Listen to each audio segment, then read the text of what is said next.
Selamat sore pemirsa, Jaksa Penuntut Umum KPK menghadirkan 4 orang saksi dalam sidang kasus dugaan suap proyek PLTU Riau I dengan terdakwa Direktur Utama PT PLN Nonaktif Sofyan Basir. Salah satunya adalah Direktur Pengadaan Strategis II PT PLN Supangkat Iwan Santoso. Informasi selengkapnya akan disampaikan oleh Yusrin Zata langsung dari Pengadilan Tipikor Jakarta. Yusrin, bagaimana jalannya sidang pemeriksaan saksi terhadap Sofyan Basir hari ini? Ya, Jaksa Penuntut Umum KPK menghadirkan 4 orang saksi dalam persidangan kasus suap proyek PLTU Riau I dengan terdakwa Direktur Utama PT PLN Nonaktif Sofyan Basir. Keempat orang saksi tersebut adalah Direktur Pengadaan Strategis II PT PLN Supangkat Iwan Santoso. Lalu yang kedua ada Senior Manajer Pengadaan IPP II PT PLN Mimin Insani. Yang ketiga ada mantan staf Eni Saragih selama masih berada di DPR Tahta Maharaya. Yang keempat adalah Sespri atau Sekretaris Pribadi dari Johannes Koco Audrey Ratna. Saksi Supangkat Iwan Santoso disebut merupakan saksi kunci karena namanya kerap disebut dalam kasus ini, dan sebelumnya juga Supangkat juga sudah telah bersaksi untuk ketiga terdakwa lainnya. Nama Supangkat Iwan Santoso juga muncul 30 kali dalam dakwaan Sofyan Basir.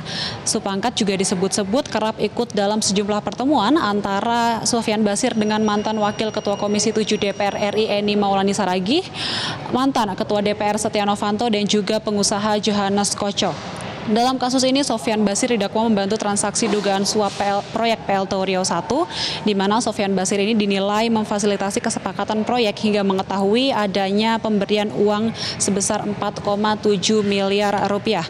Sofyan juga dinilai memfasilitasi pertemuan antara Eni Saragih, Idrus Marham, dan juga Johannes Koco guna mempercepat proses kesepakatan proyek independen Power Procedure atau IPP PLTU Riau I. Kesepakatan kerjasama tersebut terjadi antara PT Pembangkitan Jawa Bali Investasi atau PT PJBI yang merupakan cucu perusahaan dari PT PLN dengan PT Black Gold Natural Resources dan China Huadian Engineering Company yang dibawa oleh Johannes Budi Sutrisno Koco.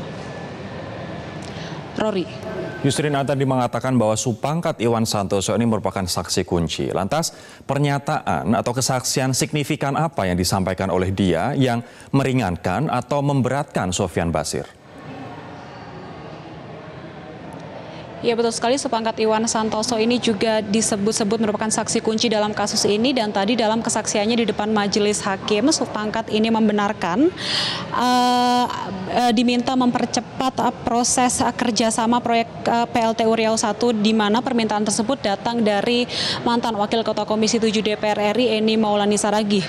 Permintaan tersebut diterimanya setelah beberapa kali terjadi pertemuan antara yang menghadirkan Sofyan Basir, Eni Saragih, dan juga Johannes Koco. Tadi Jaksa Penuntut Umum juga menanyakan terkait tugas pokok dan fungsi atau tupoksi dari Supangkat Iwan Santoso sebagai Direktur Pengadaan Strategis II PT PLN, di mana tupoksinya ini adalah mengelola pengadaan IPP, mengelola batu bara, dan juga mengelola BBM. Tadi juga Supangkat Iwan Santoso menjelaskan mekanisme terkait dengan IPP atau Independent Power Procedure, dan berikut adalah kesaksian dari Supangkat Iwan Santoso di depan majelis hakim untuk Anda. Pada saat itu, apakah terdakwa hanya mengajak saudara atau ada pegawai PLN lain yang diajak? Tidak ada. Oh, jadi hanya berdua saja? Iya. Baik. Kemudian akhirnya apakah terjadi pertemuan di rumah Pak Setia Novanto? Terjadi. Terjadi. Siapa waktu itu yang mengikuti pertemuan itu selain terdakwa dengan saudara? Selain saya dengan Pak Sofyan Basir, ada Ibu Eni Maulani Saragih. Oh, Eni Saragih yang tadi ya? Ya. Ibu Eni tadi kan saudara bilang Komisi 7 DPR. Itu dari fraksi atau partai apa? Golkar.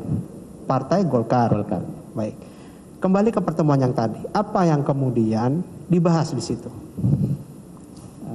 Pembicaraan ya, karena tidak dilakukan pembahasan di situ, hanya pembicaraan. Pak Setia Novanto pada saat itu menyampaikan kepada Pak Dirut bahwa dia ingin berpartisipasi di PLTGU Jawa 3 namanya, itu di Gresik. Itu saya ingat saya, PLTGU Jawa 3.